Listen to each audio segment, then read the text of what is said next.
Dans la vidéo d'aujourd'hui, nous dévoilons les tours de magie les plus célèbres, de Xavier à l'illusion de l'arrêt de bus jusqu'à la lévitation sur un banc de dynamo. En bonus, nous verrons aussi le tour de prédiction à la calculatrice de David Blaine, la disparition à la bibliothèque de Ben Seidman dans Penn et Taylor Fulus, et d'autres surprises. Sans plus attendre, commençons. Xavier traversant une illusion d'arrêt de bus. Récapitulons brièvement la performance. L'illusionniste demande à 2 spectateurs de tenir un journal contre la paroi en plastique d'un abribus. Ensuite, en tout, il attrape une tasse de café à travers la paroi en plastique depuis l'autre côté. Puis il franchit mystérieusement la paroi de l'abribus. Comment a-t-il fait son tour ? Voici l'explication. D'abord, on constate que la caméra ne montre pas de gros plans lorsque Xavier tente de traverser la paroi en plastique avec sa main. Mais l'angle de la caméra change après que sa main ait traversé la paroi en plastique. Le panneau inférieur de l'abri utilisé par Xavier pour son tour est une plaque métallique épaisse. Si l'on compare la plaque métallique en question avec les autres plaques métalliques autour de l'abri, les autres plaques métalliques ne sont pas aussi épaisses. Troisièmement, le mur en plastique transparent utilisé par l'illusionniste semble suspect. En plan rapproché, de longues rayures verticales couvrent toute la surface. Quatrièmement, on remarque que l'arrêt de bus paraît suspect. En observant la position de l'abri de bus sur le trottoir, nous avons vu que ces supports n'étaient pas encastrés dans le béton. Habituellement, une telle structure est encastrée dans le béton pour éviter d'être emportée par les intempéries. En observant les environs, nous avons remarqué des éléments concernant l'arrière-plan. Il y a une école primaire en arrière-plan portant le nom de Louis Weiner Jr. École élémentaire, située à Las Vegas, aux États-Unis. Lorsque nous avons cherché l'école sur Google Maps, nous avons trouvé quelque chose d'intéressant en ouvrant la vue de rue de l'école. Pas d'abri à l'arrêt de bus où le clip magique a été filmé. Comparer les environs suffit à confirmer que c'est la même vue de rue. Dans la vue de rue, un panneau de 15 km et un grand arbre en arrière-plan du clip sont également présents dans la vidéo de la performance. Au début de son tour, il passe sa main dans un trou du mur assez grand pour la laisser passer. Bien qu'il ait frappé sur le mur transparent quelques instants avant de passer sa main à travers, la partie du mur qui avait le grand trou se trouvait dans la plaque métallique épaisse. Quand l'angle de la caméra change, un mécanisme de câblage tire la plaque en plastique vers le haut. Une fois que le plastique transparent est relevé, Xavier veille à ne pas déchirer complètement le journal lorsqu'il glisse sa main à travers pour attraper la tasse de café. C'est parce qu'en faisant cela, il aurait révélé l'état initial du mur en plastique au spectateur. Une autre feuille transparente est aussi fixée ici. Le glissement des feuilles provoque l'apparition de rayures qui sont clairement visibles. En déplaçant la feuille truquée vers le haut, la feuille supérieure reste fixe, empêchant les spectateurs de voir le bord mobile. Le tour de prédiction à la calculatrice de David Blaine. Faisons un rapide récapitulatif de ce qui s'est passé pendant la performance. Le magicien commence son tour en demandant à Vint Cerf de mélanger un jeu de cartes.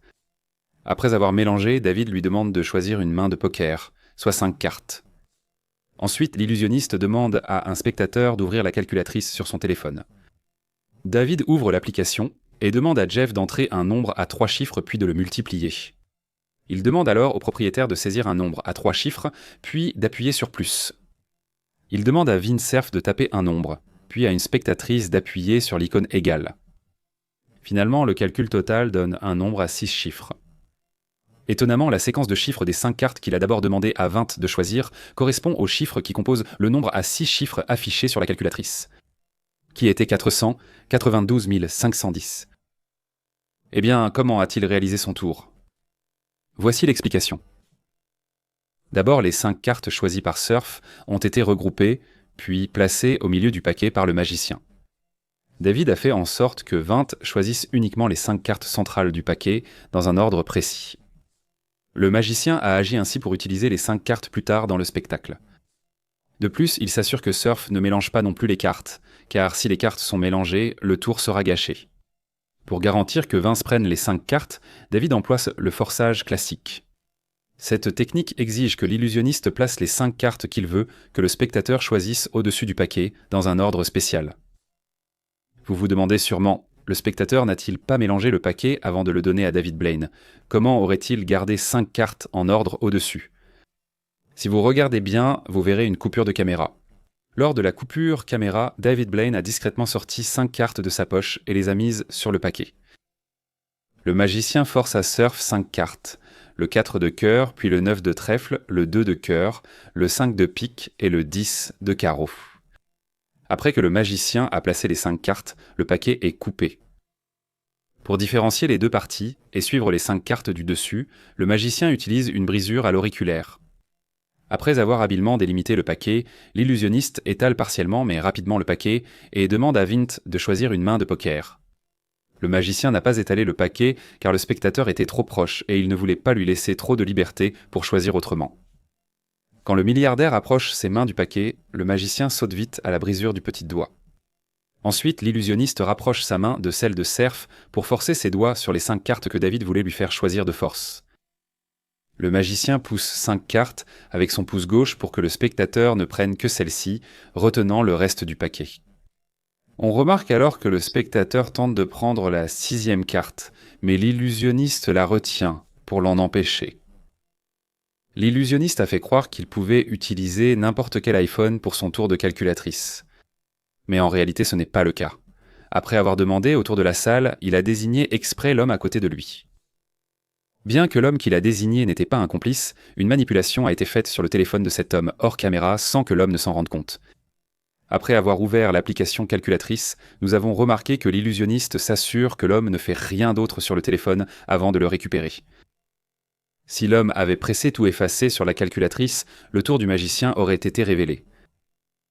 La vérité sur le tour de la calculatrice, c'est que peu importe quels chiffres ont été multipliés ensemble.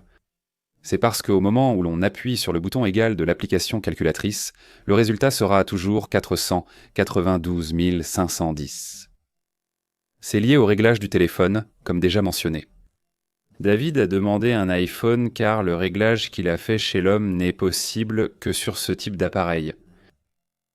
Pour régler, l'illusionniste a entré le numéro 492 510 qu'il voulait imposer au spectateur. Ensuite, il a appuyé sur plus, puis 0, puis sur multiplication, et a tourné l'iPhone de 90 degrés. Il a mis la calculatrice en mode paysage pour accéder aux parenthèses, puis a remis le téléphone en mode portrait pour finir la configuration. La configuration terminée, David Blaine a fermé l'application, verrouillé le téléphone et l'a rendu à son propriétaire. Une fois l'application rouverte, pour s'assurer que les données sur la calculatrice de l'iPhone n'étaient pas effacées, le magicien a rapidement récupéré le téléphone auprès de l'homme. Testons cette configuration avec 3 nombres aléatoires. Le premier est 232 multiplié par 274, puis ajouté à 3741 pour afficher 492 510 sur la calculatrice.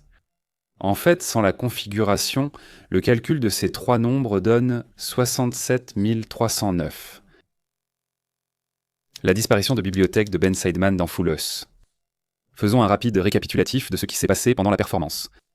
Ben a réalisé son illusion depuis chez lui, virtuellement. Dans son tour, le magicien fait défiler un profil Instagram de livres sur son téléphone et demande à Penn de lui dire de s'arrêter quand il le souhaite.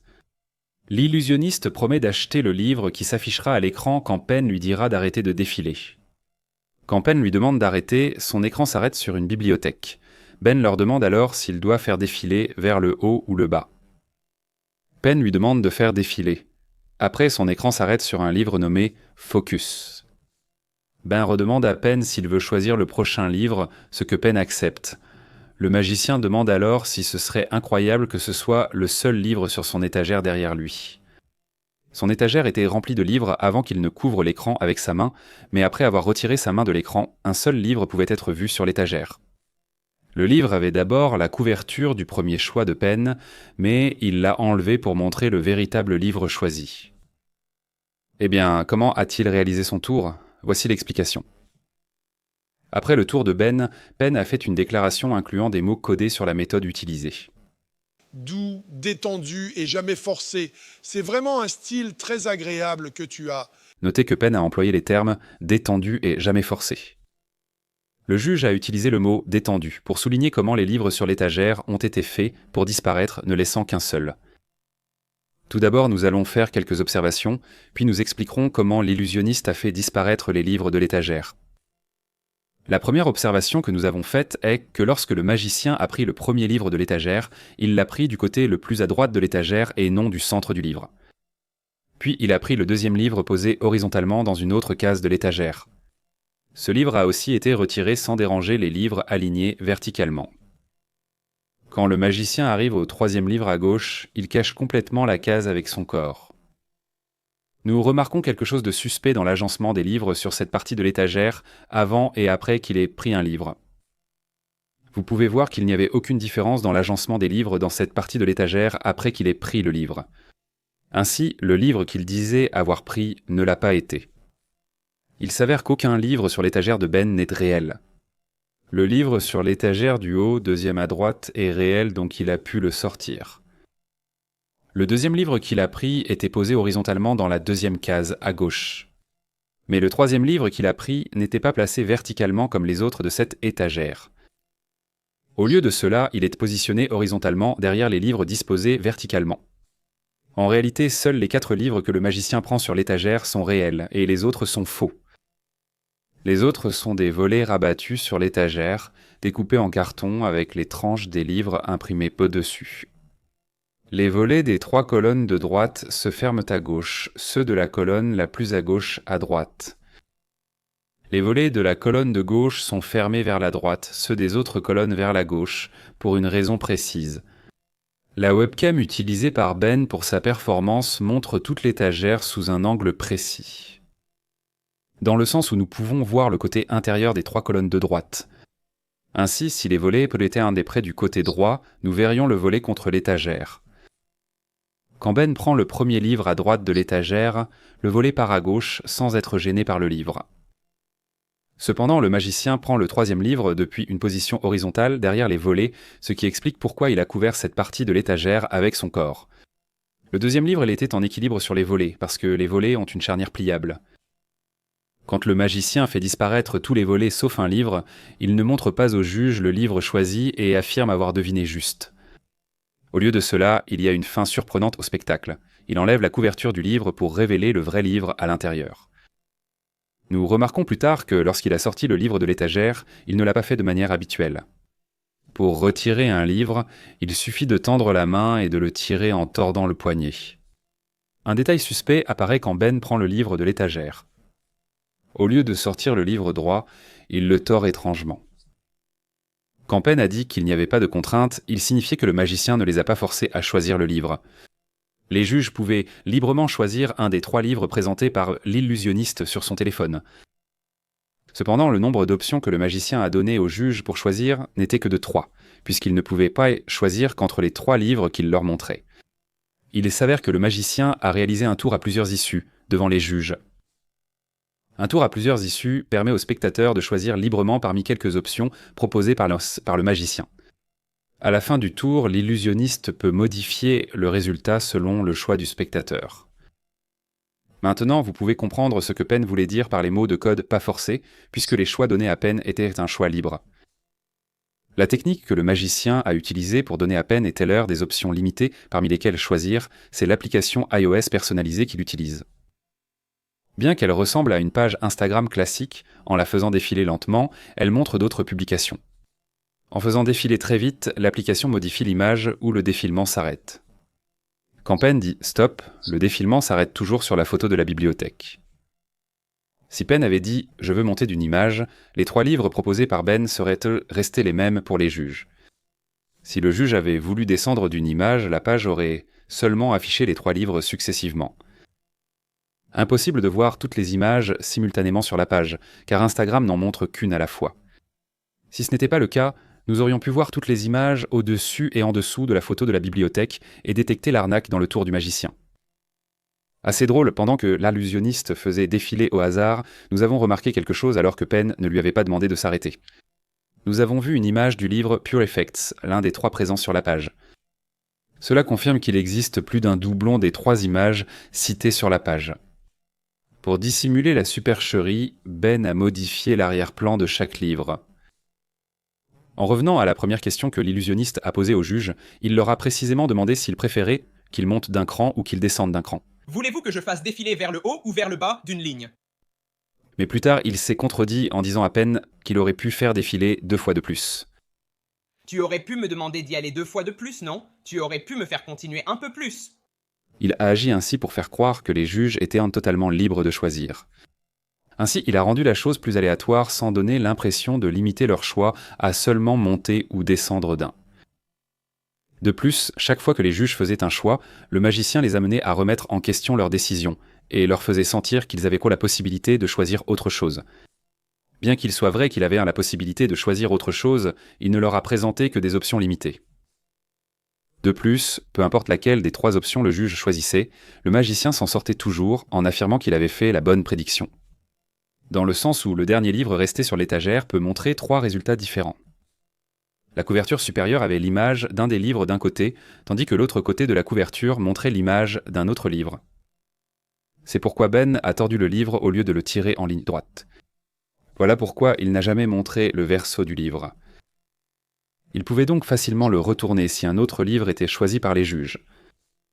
Le 3e résultat figurait déjà sur la 4e de couverture, il n'avait donc pas à l'enlever. La sorcellerie de l'homme invisible. Voici un bref résumé de la performance. Au début, le magicien invisible invite Amanda à monter sur scène pour s'asseoir sur une chaise. Il fait glisser une table avec un ballon attaché à côté d'elle et lui demande de prendre la tige du ballon. Une fois qu'elle l'a attrapé, il le fait éclater tout en restant invisible. L'illusionniste invisible demande alors à la juge d'ouvrir une boîte, de choisir un objet et de le cacher sous un tissu sur la table. L'assistante apporte la boîte à Alicia, qui doit choisir un objet à cacher. Le magicien dit qu'Amanda connaît l'objet choisi par l'autre juge et lui demande de révéler ce qu'Alicia cache dans sa main. La juge devine juste en disant que c'est une marionnette, ce que confirme l'autre juge féminine. Ensuite, l'illusionniste demande à la juge de prendre la craie sur la table et de la lui apporter devant le tableau noir. Fascinant. Le magicien, invisible, écrit « clé » sur le tableau, l'objet qu'Amanda avait caché sous un tissu. Comment a-t-il réalisé son tour? Voici l'explication. Le ballon avait un allumeur à arc plasma. Nous avons constaté que la poignée du ballon était trop longue et trop épaisse à son point de contact. Ils auraient pu attacher le ballon à un fil, mais ne l'ont pas fait. Ils avaient besoin d'un mécanisme caché pour percer le ballon, intégré dans l'entonnoir où la poignée touchait le ballon. Dans l'extrémité en entonnoir du ballon, un allumeur relié à un circuit récepteur montrait qu'une personne en coulisses avait une télécommande. La télécommande activait le récepteur et faisait éclater le ballon. Le récepteur est aussi relié à une batterie lithium rechargeable. Pour preuve, un pointron noir apparaît dans la poignée en entonnoir après l'explosion du ballon et la chute d'Amanda. Il s'agit de l'extrémité des fils du réacteur à arc. Le second tour dépend de la méthode de lecture de pensée. Amanda pouvait choisir librement un objet, mais l'angle de la caméra ne montrait pas l'intérieur de la boîte. Ainsi, nous ne pouvons pas affirmer s'il y a d'autres objets ou plusieurs compartiments dans la boîte. Le juge a été choisi exprès pour venir sur scène. C'est parce qu'il y avait 3 objets dans la boîte et que ces 3 objets appartenaient aux 3 autres juges. Cependant, les affaires d'Amanda n'étaient pas dans la boîte, car elle les aurait reconnues. Avant l'émission, le magicien a filmé 3 vidéos où il entre dans le bureau de chaque juge et prend un objet personnel qu'il cache dans la boîte pour le spectacle. L'assistante du magicien a apporté la boîte à Alicia pour qu'elle choisisse un objet, puis a informé le magicien de son choix par micro. Le magicien a ensuite annoncé à Amanda le choix de l'autre juge via un haut-parleur caché dans le fauteuil. Cela explique pourquoi elle essayait d'écouter ce qu'il disait à partir du haut-parleur dans le fauteuil, car le haut-parleur était petit et son volume était faible. À un moment donné, pendant la performance du magicien, la caméra a montré l'angle supérieur de l'intérieur de la boîte. Cela a été fait parce qu'il y avait au total 9 objets qui étaient complètement différents et aléatoires, et l'assistante devait transmettre les informations susmentionnées. Nous avons remarqué quelque chose de suspect sur la boîte présentée à Alicia. Lors de notre observation, l'intérieur de la boîte est de couleur bordeaux foncé et l'extérieur de la boîte ne présente aucune rayure. Cependant, la boîte sur scène près d'Amanda avait des rayures et son intérieur était rouge foncé. Il s'avère que la boîte dans laquelle Amanda a fait sa sélection a été échangée contre une autre boîte par l'assistant du magicien avant qu'elle ne soit apportée à Alicia. Nous avons remarqué une coupure de caméra lors de l'apport de la boîte à Alicia. L'échange n'a pas été filmé par le producteur de l'émission, car celui-ci essaie toujours de cacher la méthodologie derrière les tours réalisés dans l'émission. De plus, le magicien savait quel objet Amanda avait choisi dans la boîte parce qu'il n'y avait que 3 objets à l'intérieur et que son assistante lui a indiqué les objets non sélectionnés.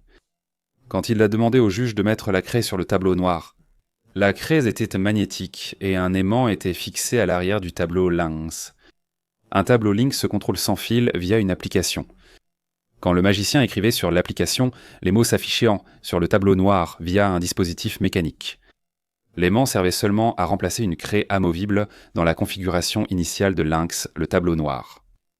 Nous avons aussi constaté que le magicien avait des difficultés à écrire sur le tableau noir avec ce mécanisme. Quand le magicien a tracé le premier trait du K, il était d'abord épais, puis s'est estompé. Le producteur a ensuite coupé la séquence et montré que les lettres K et E étaient déjà écrites. Le magicien a eu ce souci car l'aimant était derrière le tableau noir, pas en contact direct avec sa surface. Par conséquent, il y avait un petit problème avec la quantité de friction exercée contre le tableau à cause de l'aimant à l'intérieur de la craie. L'incroyable lévitation sur le banc de Dynamo. Faisons un rapide récapitulatif de ce qui s'est passé pendant la performance. Dans ce tour, Dynamo se tient à côté d'un banc, puis il lévite soudainement sur le côté dans les airs en s'appuyant sur son bras posé sur un banc en béton et en penchant son corps sur le côté.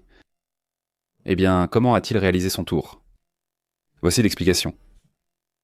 Ce tour s'est basé sur 2 illusions classiques. La première illusion classique est la lévitation au balai, qui consiste à faire tenir une femme en équilibre sur un manche à balai incliné, puis à la faire léviter ensuite. Elle pouvait léviter parce qu'elle portait un harnais autour du côté de son corps, relié à une tige dans le manche à balai qui a une extrémité creuse. Ce mécanisme permettait à son corps de rester horizontal dans les airs et de sembler léviter. La seconde illusion s'inspire de la lévitation arrière de Matrix. Dans ce tour, le magicien se penche en arrière et on peut le voir léviter sur un pied. En fait, un harnais derrière la jambe du magicien est fixé au sol par un crochet et un clou. Le clou camouflé couleur sol et fixé à la base de la plateforme relie la jambe de l'illusionniste au sol pour assurer son équilibre. Cependant, la version de Dynamo est légèrement différente. D'abord, en s'approchant du banc, il n'a pas lévité tout de suite. Au lieu de cela, il y a eu une coupure de caméra lorsqu'il a posé sa main sur le banc et une préparation a eu lieu. Après préparation, l'illusionniste portait un harnais et cachait son bras droit dans sa veste, expliquant le gonflement à la taille.